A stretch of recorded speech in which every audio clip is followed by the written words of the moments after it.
नमस्कार दोस्तों, मैं हूं कवि अभिषेक सरल श्रीवास्तव और आज आप सबके बीच समक्ष मौजूद हूं विशिष्ट संवाद भाग 2 लेकर। और आज हम चर्चा करेंगे कई चीजों पर। आज हमारे साथ देश का एक बहुत जाना पहचाना नाम, एक अंतर्राष्ट्रीय कवि, एक श्रेष्ठ मंच संचालक हमसे बात करने के लिए हमारे साथ, ये हमारा सौभाग्य है कि वो आज मौजूद है।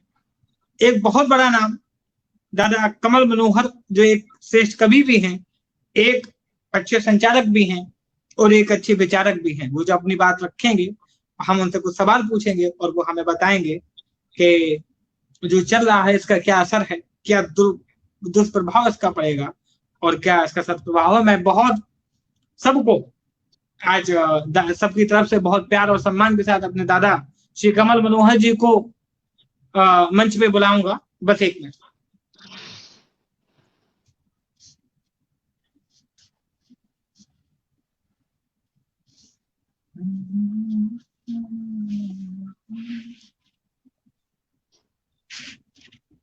दादा नमस्कार।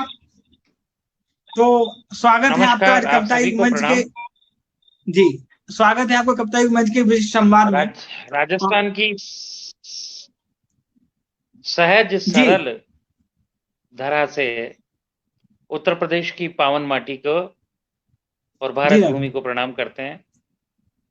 जी अभिषेक भाई, राजस्थान में कभी साहित्य का बड़ा काम नहीं हुआ जी। हमारे यहाँ किसी प्रकार का कोई अवतार नहीं हुआ।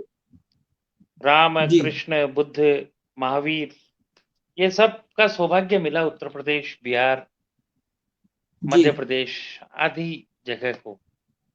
लेकिन राजस्थान में एक बहुत बड़ी चीज रही, वो रही मस्ती। जी। राजस्थान में इतने अकाल पड़ते हैं अभिषेक कि हमारे यहाँ हर चौथे पांचवें साल अकाल पड़ा पड़ता था। उसके बावजूद राजस्थान का नागरिक समृद्ध है। और अभिषेक, आपके यहाँ नदियां हैं, तीर्थंकर है, अवतार हैं, और यहाँ तक कि आईपीएस आरएएस भी पहले यूपी और बिहार से ही आते थे। जी बिल्कुल बिल्कुल सही बात है। आपकी जितनी नदियां हैं, अगर 1% नदी भी हमारे राजस्थान में होती तो हम काया पलट देते। और आप ताज्जुब करोगे, विश्व का ऐसा कोई देश नहीं जहाँ राजस्थान ही अपना व्यापार नहीं कर रहा हो। जिन्हें बिरला, बांगड़, अंबानी ये सारे हैं, ये राजस्थान और गुजरात से आते हैं। आप कहोगे साहित्य के मंच पे ये कैसी बातें कर रहा हूँ। ये स्थिति न केवल व्यापार में रही, न केवल कृषि में रही, बल्कि साहित्य में भी रही। एक समय था जब कवि सम्मेलनों के मंच पर केवल और केवल यूपी के कवि हुआ करते थे, केवल और केवल। उसके बाद धीरे धीरे मध्य प्रदेश के कवि आने लगे। लेकिन पिछले 10 वर्षों में या 5 वर्षों में हम देख रहे हैं कि राजस्थान के कवियों ने मंचों में अपना स्थान बनाया। और आप ताज्जुब करोगे, आज भी हो सकता है मेरे साथी सहमत हो न हो, मेरे इससे कोई फर्क भी नहीं पड़ता। हम लोग ये बहुत जरूरी बात है। केवल हम लोग मंच पर इसलिए हैं कि हमें अपनी ब्रांडिंग करनी आती है। बिल्कुल सही बात है, एकदम बहुत सही और बहुत बड़ी बात आपने कही। कवि यूपी और बिहार का कवि अपने ज्ञान के अहंकार में मंच से भी दूर हो गया, व्यवस्था से भी दूर हो गया, राजनीति से भी दूर हो गया, और यूपी और बिहार हाशिए पे चला गया। चाहे वो कृषि हो, चाहे व्यापार हो, चाहे साहित्य हो। मैंने जो देखा अभिषेक भाई, आप सब लोगों से मैं बात करता हूँ, यूपी के कुछ कवि मेरे यहाँ भी आए थे, युवा कवि, और मेरी आदत है मैं सबकी मदद करता हूँ। सही नहीं है क्या? मदद भी नहीं कहे कि मैं उनका सहयोग करता हूँ, मदद ओछा शब्द है। साहित्य के अंदर मदद, कृपा, दया ये गाली होती है, मेरा अपना मानना है। अगर कोई कवि किसी की मदद कर रहा है तो वो गाली दे रहा है। आप ये कहो सहयोग कर रहा हूँ, सही है। मदद कोई ईश्वर करता है, मदद तो हम तो सहयोग करते हैं। लेकिन मैंने देखा कि आपका जो नया युवा है वह भटका हुआ है। उसे ये मतलब नहीं है कि मैं क्या लिख रहा हूँ, उसे ये मतलब है कि दूसरे क्या कर रहे हैं। और इस देखा देखी के चक्कर के अंदर वो अपनी प्रतिभा को भी सामने नहीं ला पाता। ऐसा मेरा मत है। और यहाँ से हमने अपनी वार्ता शुरू करी। आपका जो भी कोई आपके भाव हो, मेरे भाव हो, तो अपनी इस वार्ता को आगे बढ़ाते हैं। और जो भी लोग इस वार्ता को देख रहे हैं, मैं उनसे निवेदन करता हूं कि वो इसे सुने। आवश्यक नहीं कि वो मेरे विचारों से सहमत हों। मैं प्रारंभ में कह रहा हूं कि मैं कोई बड़ा साहित्यकार नहीं हूं, कवि हूं। इसलिए हूं कि कवि सम्मेलन के मंच पे कविता पढ़ने के पैसे लेता हूं, और बहुत पैसे लेता हूं, नो डाउट। इसलिए कवि तो हूं, सही नहीं है क्या? इसलिए हूं कि समाज मानता है, लेकिन अपनी रचना की वजह से मैंने कोई ऐसा नहीं लिखा जिसका मानदेय मिला जाए। लेकिन मैं पब्लिक की बात करता हूँ, जन की बात करता हूँ, इसलिए मैं लोगों को पसंद आता हूँ। बस इतनी सी बात है जी। तो दादा, अभी आपने युवाओं की बात की और अहंकार की बात की, यूपी और उसके सारी चीजों की। आप मुझे सुन पा रहे हैं ठीक से? आप तक आवाज पहुंच रही है? एक बार वापस बोले, आपकी आवाज कट रही थी। मैं ये कह रहा था कि आपने युवाओं की बात की। आजकल जितने भी ये कवि आ रहे हैं, जो नए नए बच्चे मंचों पे आ रहे हैं, ये मैंने ये देखा है कि ये पढ़ते कम है, सुनते कम है, लिखते ज्यादा है, और एकदम से तरक्की करना चाहते हैं, और बिना किसी मुद्दे की जांच पड़ताल के ये अपने वक्तव्य रखना शुरू कर देते हैं। तो क्या इससे, इनके रखने से, इनका व्यक्तिगत और साहित्य को क्या क्या नुकसान हो सकते हैं? बिना जांच के किसी कविता को लिख देना और उसको मंचों में पढ़ देना। जी, आप समझ नहीं पा रहे हो। इसमें इनका दोष नहीं है जी, इनका कतई दोष नहीं है, 1% भी।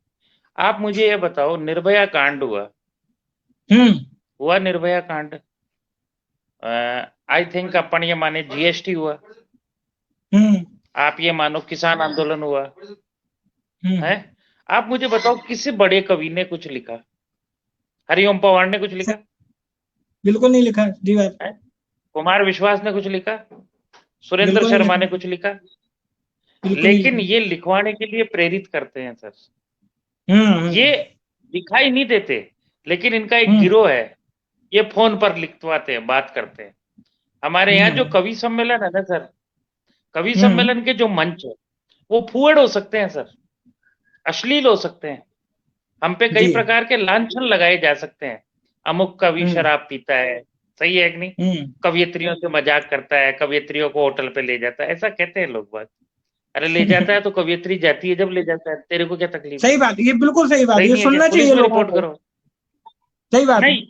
लेकिन कवि सम्मेलन का मंच कभी भी देश के विरोध में नहीं जाता। आज तक कवि सम्मेलन के मंच से ऐसी बात नहीं कही गई जो भारत विरोधी हो। लेकिन कुछ लोग जो विचारधारा के हैं, भारत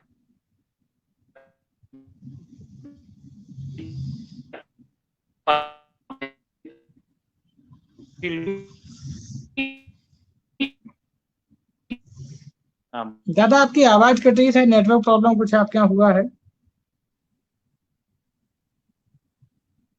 आप नेटवर्क में केबल कनेक्शन ऑफ कनेक्ट किया है। हाँ, आगे आगे दादा, आने लगी आवाज, आने लगी जी। हेलो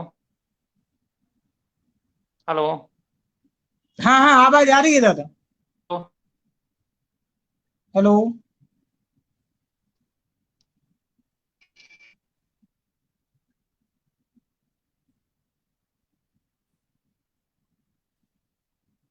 कुछ नेटवर्क समस्या, देखो तुम वीडियो में कहाँ समस्या है, देखना एक बार। हाँ, आ रही है, आ रही है।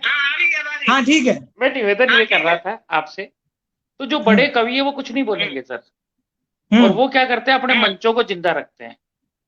चाहे सरकार किसी की भी आए, उनके मंच खड़े रहते हैं। उनकी कविताएं भी चुनी हुई हैं सर, वो जैसे जहां जाते हैं वैसे ही बात करते हैं, और हमारा युवा भावुकता में बह जाता है। पत्रकार और कवि में फर्क है, पहले इसको समझ लें आप सब लोग। जी दादा। पत्रकारिता में भी जो इलेक्ट्रॉनिक मीडिया आया है, इससे सबसे बड़ा नुकसान हुआ है 24 घंटे समाचार। भारत सरकार ने ये अलाउ कर दिया। आप मुझे बताओ, क्या 24 घंटे खाना खाया जा सकता है? क्या 24 घंटे हंसा जा सकता है? क्या 24 घंटे मल विसर्जन किया जा सकता है? 24 घंटे के समाचार का जो चैनल बना, ये भारतीय लोकतंत्र के लिए प्रारंभ में अच्छा लगा, लेकिन अब घातक है। समाचार एक समय पे अच्छे लगते हैं सर। समाचार का जो आंग्ल भाषा का शब्द है वो है न्यूज, NEWS। जब हम छोटे बच्चे थे तब हमने इसका विस्तार देखा था। N से नॉर्थ, E से ईस्ट, W से वेस्ट, S से साउथ, अर्थात पूरब, पश्चिम, उत्तर, दक्षिण, इन चारों का समन्वय का नाम न्यूज है जी। एक बच्ची के साथ हादसा हुआ, ये एक समाचार है सर। जी। लेकिन समाचार का चैनल ये तय कर दे कि उसके दोषी कौन है अथवा दोषी कौन नहीं है, ये पूर्वाग्रह है। इसे येलो जर्नलिज्म कहते हैं। समाचार प्रकाशित होने से पूर्व समाचार के बारे में कहना, ये येलो जर्नलिज्म है।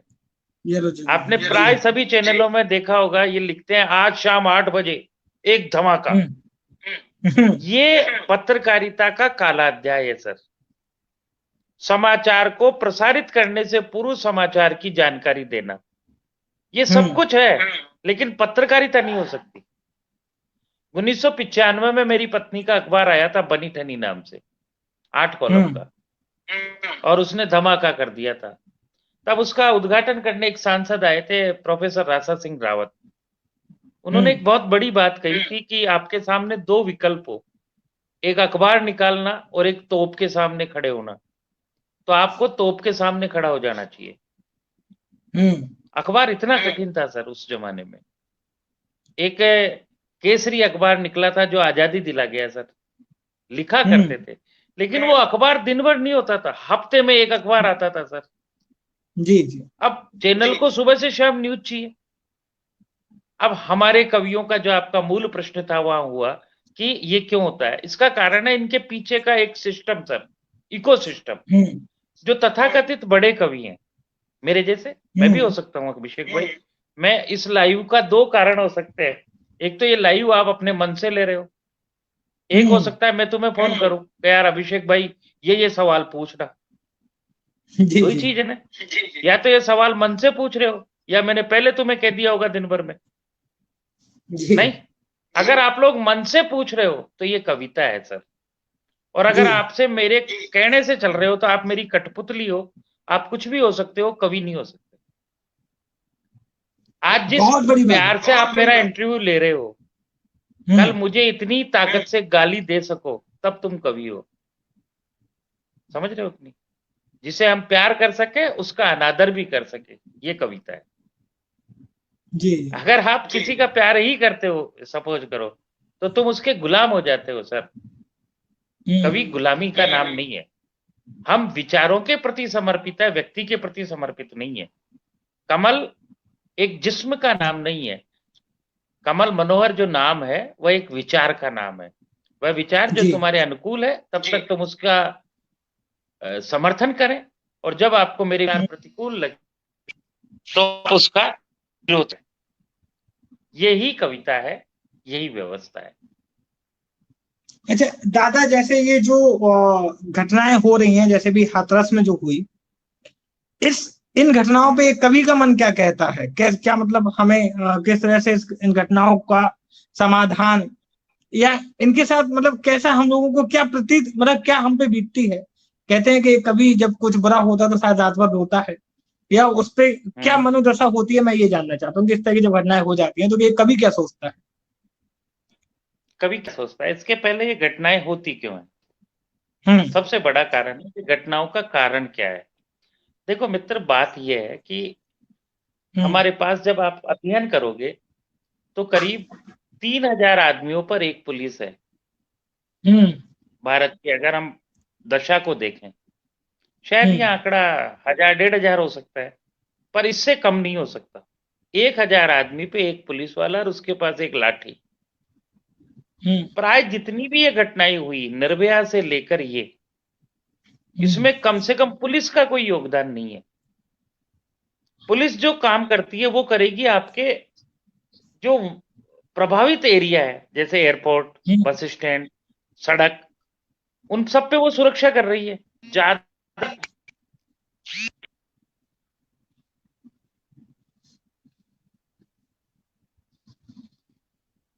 आपसे निवेदन ये कर रहा था कि ये जो घटनाएं होती है इनका बड़ा कारण है हमारा सामाजिक डेकोरम, हमारा सामाजिक ढांचा। महिला के सर्वाधिक अत्याचार उसके परिवार में होते हैं सर जी। 70% घटना महिला के घर में हो रही है। अब क्या घर में पुलिस बिठाना संभव है? सही बात नहीं है। दूसरा, सबसे आपके मामा, जीजा, फूफा, पड़ोसी, चचा, यहाँ तक कि माता पिता भी, आप क्या करेंगे सर? पुलिस कहां तक पहुंचेगी? अब आज जो हाथरस की घटना को हम कहें, हाथरस की घटना 14 तारीख से शुरू होती है और आज 4 अक्टूबर है। आप लगाओ एक बच्ची के साथ हुआ हादसा कहां से शुरू होकर के कहां तक पहुंच गया सर? जी। प्रारंभ में बच्ची अस्पताल के बाहर है, उसकी माता कह रही है कि ठकरन के छोरे ने गला दबा दियो। ये सच्चाई। लड़की बयान दे रही है, संदीप ने मुझे पटका, मेरे साथ जबरदस्ती की कोशिश की। ये उसका बयान है सर, लड़की का, और मेरे को मारने की कोशिश की। अगर जीभ कटी होती तो वो बोलती कैसे? सही बात। आप ये बताओ, दुनिया की कोई भी जीभ कटी हुई बच्चा या बच्ची बोल सकता है क्या? उसके बाद वो 14 दिन तक अस्पताल में रहती है, अलीगढ़ भी, दिल्ली भी। तब नैरेटिव सेट होते हैं सर। और आज तो एक विभत्स बात हुई कि एक वेबसाइट बन जाती है और उस वेबसाइट का डोनेशन होता है हमारे बीच जातीय संघर्ष पैदा करने के लिए। आप ये नहीं देखते सर, कई जगह होता है घटना। अब घटना सेलेक्टिव हो गई सर। पीड़ित कौन है? पीड़ित अगर उनके एजेंडे में सेट हो रही है, चाहे वो सत्ता हो चाहे विपक्ष हो, तो वो उन घटनाओं को करता है। जैसे एनडीटीवी है, उसे हमेशा सत्ता में बुराई नजर आएगी है? कुछ चैनल है उनको सत्ता की अच्छा ही नजर आएगी जी। जब तक सरकार सोशल मीडिया पर कोई नियंत्रण नहीं रखेगा, तब तक आप और मैं दोनों अभी कर रहे हैं सर, और सोशल मीडिया पे लाइव है, दोनों लाइव है। अब मैं श्री योगी जी के बारे में, श्री राहुल गांधी के बारे में, श्री मोदी जी के बारे में कुछ भी बोल दूं, कोई नियंत्रण है क्या? समाज में तो जहर फैला चुका मैं है? फिर रोकोगे तो क्या होगा? आप मुझे जेल दे करके या मुझे दंड दे करके उस विचार को रोक लोगे क्या? सही बात। मतलब सबसे बड़े दोषी वो है सर, जब तक सोशल मीडिया का ऊपर एक व्यवस्थित व्यवस्था नहीं होगी तब तक इस देश का माहौल खराब होगा। हालांकि ये हम लोगों के लिए भी घातक है, इससे अभिव्यक्ति की स्वतंत्रता भी खत्म होगी, जिसे आपातकाल कहा जाता है, लेकिन दोषी हम है सर। आज ये जो आपने उपक्रम बनाया, आप कितनी दूर हो रही, मैं कहूं राजस्थान, हम इसका सकारात्मक उपयोग कर रहे हैं, हम लोगों में प्यार बांटने की कोशिश कर रहे हैं और अपन दोनों मिलकर के, अभी मान लो सपोज करो कोई गंदी बात करते, गुंडी बात करते, जिसे कहते हैं अश्लील बात करते हैं, या अपन दोनों की जगह 2 छोरियां बैठ जाती, ये भी हो रहा है, मैं देखता हूँ इस मोबाइल पे, तो वो नंगी हो जाती है, ऐसे धीरे धीरे कपड़े खोलती है, तो उस पे लाखों लोग आ जाते, हाँ जाने मन और दिखाओ, जाने मन और दिखाओ, है? तो दोषी तो वो भी है ना जो इसको दिखाने दे रहा है। सही बात है। इस पर नियंत्रण आप अगर नहीं करोगे तो कल ये अराजकता पैदा करेंगे सर, जातीय संघर्ष पैदा करेंगे। मुझे बताओ आप, इतना अलग बात, एक बड़ी पार्टी है सर कांग्रेस पार्टी, और उनके लीडर है श्री राहुल जी। राहुल जी अगर हाथरस जा रहे हैं तो एक सिस्टम भेजता है उनको वहां। राहुल जी दोषी नहीं है सर, राहुल बहुत सरल है, इस चीज को आप सब मानोगे। श्री मोदी जी भी राहुल जी का सम्मान करते हैं, मैं आपको इंटरनल बताऊं, वो कभी ओछा नहीं बोलते, नहीं है। बहन प्रियंका है, वो भी सरल है, लेकिन इनको हाथरस लेके कौन जाता है? दोषी तो वो है ना सर, और नुकसान किसको होता है? श्री राहुल को और कांग्रेस को जी। रात को अगर लाश नहीं जलाई जाती है या उनसे जो बात करती है, ये सिस्टम किसका है सर? नीचे के नेताओं का। और नुकसान किसको होगा? योगी जी बिल्कुल होगा। ये नीचे की लाइन है सर, ये गंदगी करती है जी। नहीं है क्या? जब तक ये लोग सही नहीं होंगे, अच्छा मित्र लोगों को आगे बढ़ाता है।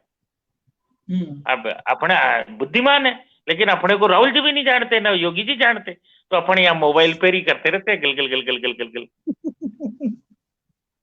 ये सच्चाई है कि नहीं है, मुझे बताओ। उनको क्या पता है सर, मुझे बताओ। बहुत निर्मल मना। मैं तो राहुल जी का जबरदस्त फैन हूँ। मैंने तो अपने बेडरूम में तस्वीर लगा रखी है राहुल जी की। मिसेज भी कहती है कि आपने राहुल जी की तस्वीर लगा रखी है और आप बात मोदी जी की करती हो। ये आदमी निर्मल है यार, और ये जवान है, इसको युवा नेता कहते हैं सब। जब तक ये जवान है, जब तक मैं जवान हूँ, क्योंकि ये 2 महीने बड़ा है मेरे से। सही नहीं है तो वो जी। आप मुझे बताओ, अगर 70 साल में राहुल जी को अच्छाई और बुराई की बात कोई कांग्रेस जन नहीं कह सकता, ये भारतीय लोकतंत्र का, संविधान का, दोनों का अपमान है जी। और अगर 70 साल में कोई मोदी जी को भी उसकी बुराई नहीं बता सकता बीजेपी वाला, सपोज करो, तो ये भारतीय लोकतंत्र का अपमान है। न तो तुम्हारी कोई कविता काम आ रही, न तुम्हें कविता करने का हक है, न तुम्हें सुनने का हक है। मैं दोनों उदाहरण बता रहा हूं। अगर कृषि कानून गलत है, सपोज करो किसानों के अहितकारी है, तो गलत सबके लिए है ना वो। बिल्कुल बिल्कुल। तो बीजेपी के भी तो सांसद निकल करके कहे मोदी को, साहब ये कानून आप क्यों ला रहे हो जब किसान ही राजी नहीं है? बताओ आप। और अगर हाथरस में जो गलत हो रहा है, तो कांग्रेस जन जाके क्यों नहीं कहते राहुल जी को कि राहुल दादा आपको नहीं जाना चाहिए वहां? आज हाथरस की घटना के बारे में श्री अभिषेक वो बताए जो हाथरस में रहते हैं। हाथरस में कवि नहीं है क्या? काका हाथरसी का गढ़ है, दाऊद दयाल जी का मेला होता है। हाथरस में कम से कम 150 कवि हैं जी। उनमें से एक कवि ने हाथरस पे नहीं लिखा। और तुम औरैया से लिख रहे हो, मैं राजस्थान से लिख रहा हूं। तेरे बाप दादा ने हाथरस देखा क्या कभी? सही बात है भाई। उस घटना में क्या हुआ ये तो वहां के गांव वाले बताएंगे ना जी। अमेरिका बोल रहा है? आप ताज्जुब करोगे, यहाँ के लोग अमेरिका तक यूएन में लेके जा रहे हैं हाथरस की घटना को। ये वैसा ही है जैसे वेमुल्ला के साथ हुआ। रोहित वेमुल्ला आपने देखा क्या हुआ उसका? जी जी। शेव आशिफा का क्या हुआ? उसके नाम पे चंदा खा गए जी। इंडिया टुडे के पत्रकार की आपके सामने ऑडियो रिलीज हुई है जी। ये सब एक संगठित अपराध है सर, जो हमारे सामाजिक ढांचे को तोड़ना चाहते हैं। देखो आपको मैं सीधा बता दूं, समस्या न बीजेपी में, न कांग्रेस में, न सपा में, न बसपा में। समस्या है उन लोगों में जिनकी दुकानें नहीं चल रही।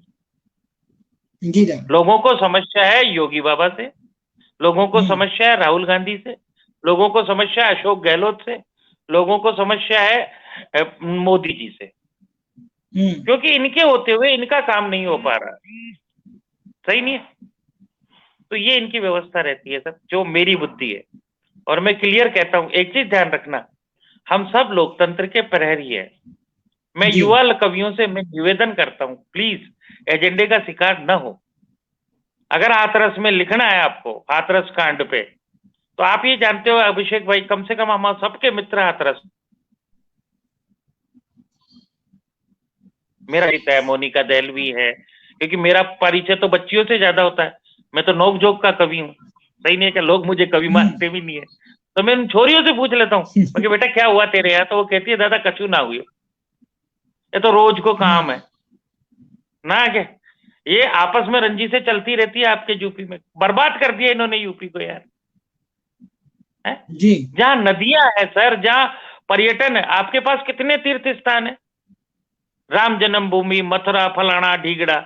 हमारे राजस्थान में क्या है? हवा महल, कुछ नहीं है। और उस हवा महल के पीछे राजस्थान में है सर, क्योंकि हमें ब्रांडिंग आती है। हमारे राजस्थान तो नहीं जाता यूपी है। आज हमारे राजस्थान के अंदर विकास की गंगा बहती है। 5 साल में हम सरकार बदल लेते हैं, कभी इसको कभी उसको। इतना आंदोलन हुआ, आपने कहीं राजस्थान में देखा क्या? सही बात। सब साथ मिलकर के काम करते हैं सर हम लोग। अपराध कहां नहीं होते? राजस्थान में नहीं होते। लेकिन हम लोग अपराधियों के साथ नहीं, सरकार के साथ खड़े रहते हैं, जो भी सरकार हो, चाहे वो बीजेपी की हो, चाहे वो कांग्रेस की हो। जी है। हमारे पास सर, हम भक्ति के प्राणी हैं, हमारे पास ज्ञान नहीं है, हम भक्त हैं सर। हमारा एक ही विजन है, देश में आगे कैसे बढ़ा जाए, टूरिज्म आगे कैसे बढ़े, व्यापार आगे कैसे बढ़े, ये व्यवस्था रहती है। तो बड़ी व्यवस्था यही है कि हम लोग जब तक ग्राउंड पे नहीं जाएंगे, तब तक हम लोग उस व्यवस्था के परिचित नहीं हो सकेंगे। मैं ये चाहता हूं, आह्वान करता हूं, जो हाथरस क्षेत्र के कवि हैं, वो इस पर लिखे ना यार। अगर दलित कवि है तो दलितों की बात रखे, स्वर्ण कवि है तो स्वर्णों की लिखे, ठाकर है तो ठाकर की लिखे, मुसलमान है तो मुसलमानों की लिखे, हिंदू है तो हिंदुओं की लिखे। कम से कम ग्राउंड रिपोर्ट तो लिखे यार। हाथरस की घटना पे कश्मीर वाला लिख रहा है। ये इस देश का दुर्भाग्य जी। और बताएं।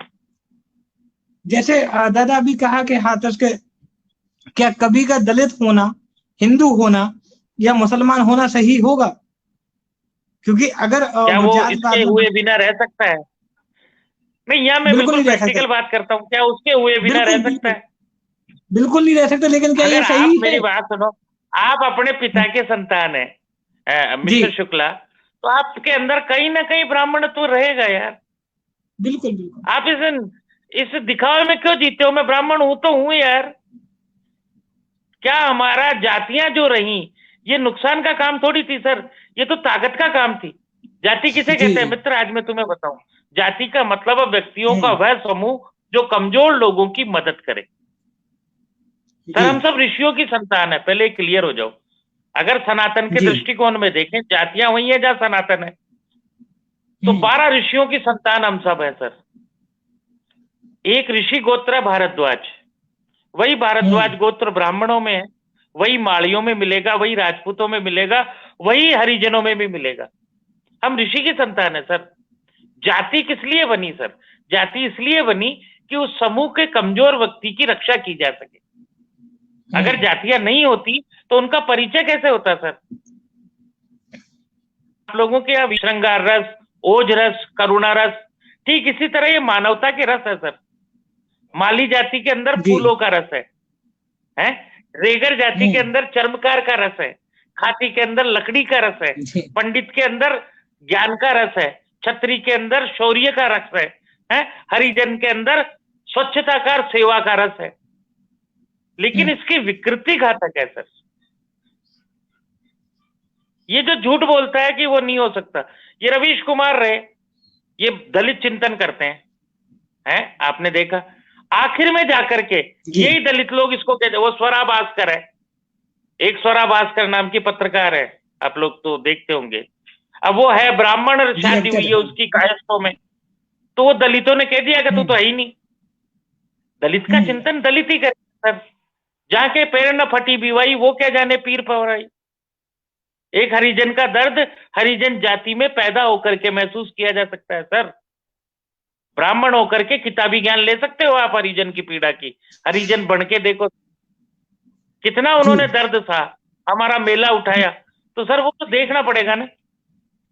सही बात है। लेकिन कमल दादा शायद हमसे अलग हो गए हैं। मैं दोबारा कोशिश करता हूं।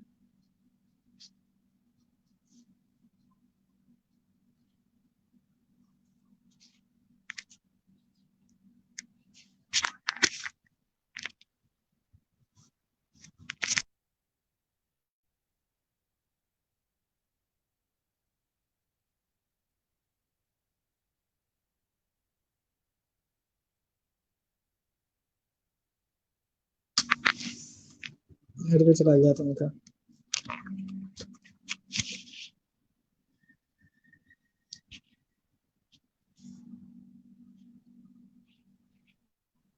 हेलो, आ गया सर? हाँ दादा जी।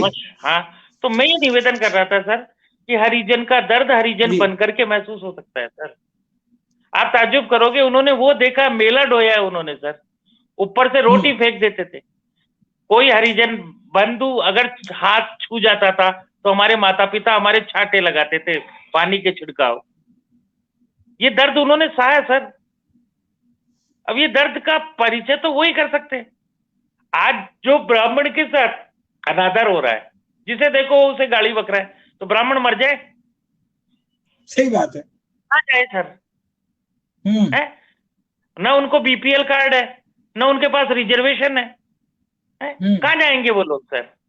और उसके बावजूद उन्हीं के समाज के लोग उनके दुश्मन बने खड़े। व्हाई द मीन ऑफ स्वर्ण? स्वर्ण का मतलब नोज द गोल्डन। स्वर्ण का मतलब ऊंचा नहीं होता, पहले क्लियर हो जाओ। स्वर्ण का जो अर्थ क्या है, स्व यानी अपना वर्ण, वह परिवार जिसके कुल में कोई दाग नहीं है, जी वह स्वर्ण है सर। एक हरिजन का अगर कुल पवित्र है तो हरिजन स्वर्ण है, समझे। एक माली का, एक राजपूत का, अगर एक ब्राह्मण का कुल पवित्र है, वह स्वर्ण है सर। स्वर्ण का मतलब गोल्डन नहीं, अपना वर्ण, स्वर्ण, वह स्वर्ण है। तो मेरा ये मानना है कि अगर आप लोग सोचते हैं कि हम इससे दूर जा सकते हैं तो नहीं जा सकते। मूल में हमारा स्वभाव रहेगा, आपका डीएनए चेंज नहीं हो सकता सर।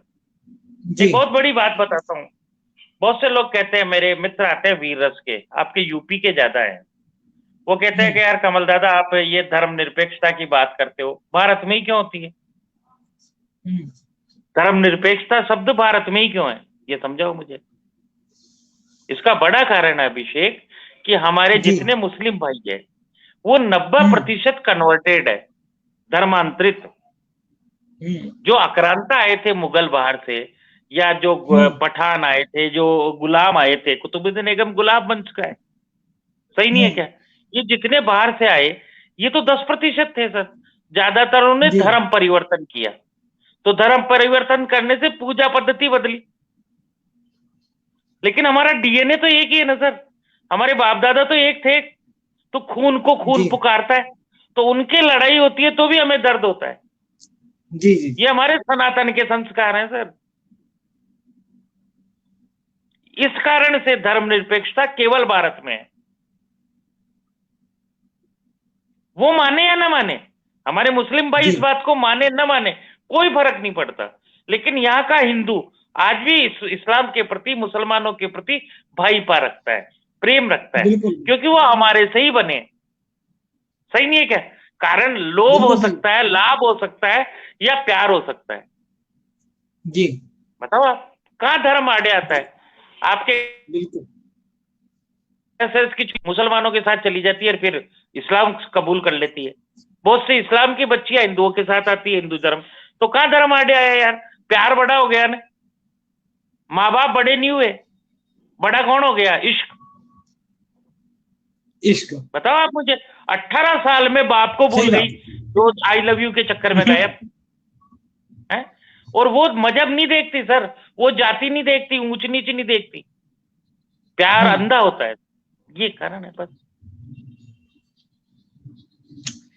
तो जैसे ये जो आपने कहा कि प्यार को लेकर और जाति में, लेकिन मैंने एक चीज देखा है कि कुछ कवि, देखिए आपने सही बात कही कि नाम मतलब सवर्ण जो भी हमारे अंदर डीएनए नहीं, लेकिन कुछ कवि सिर्फ मुसलमान होकर रह गए, कुछ कवि सिर्फ दलित होकर रह गए, वो मंचों से हिंदुत्व को, हिंदू को और देवी देवताओं को गालियां देने लगे। तो इनके बारे में क्या कहेंगे? इसका बड़ा कारण हम खुद हैं जी। अब इसमें मैं बताऊं, मैंने अभी एक पोस्ट डाली, जहां मैं रहता हूं वहां मुस्लिम बहुल क्षेत्र है।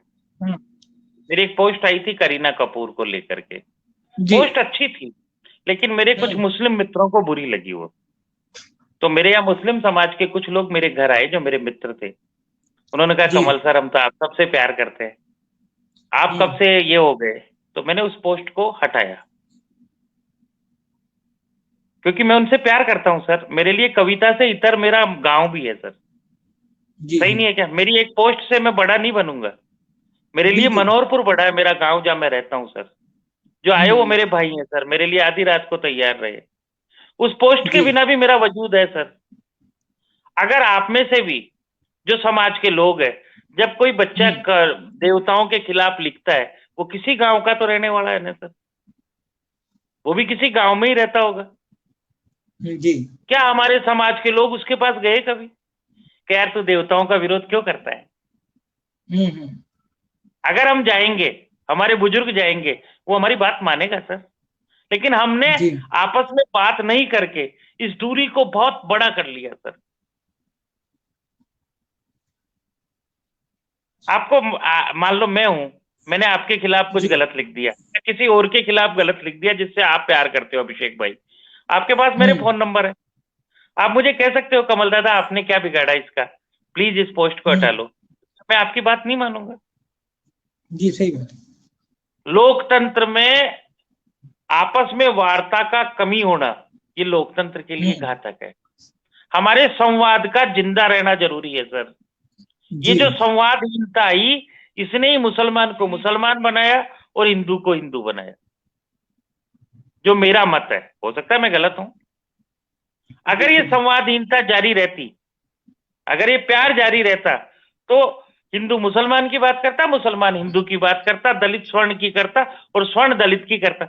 यार वाल्मीकि जो हुए वो वाल्मीकि संप्रदाय से आए और रचना लिखी राजपूत की।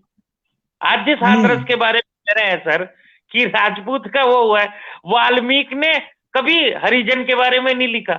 किसका गुणगान किया? राजपूत का किया सर।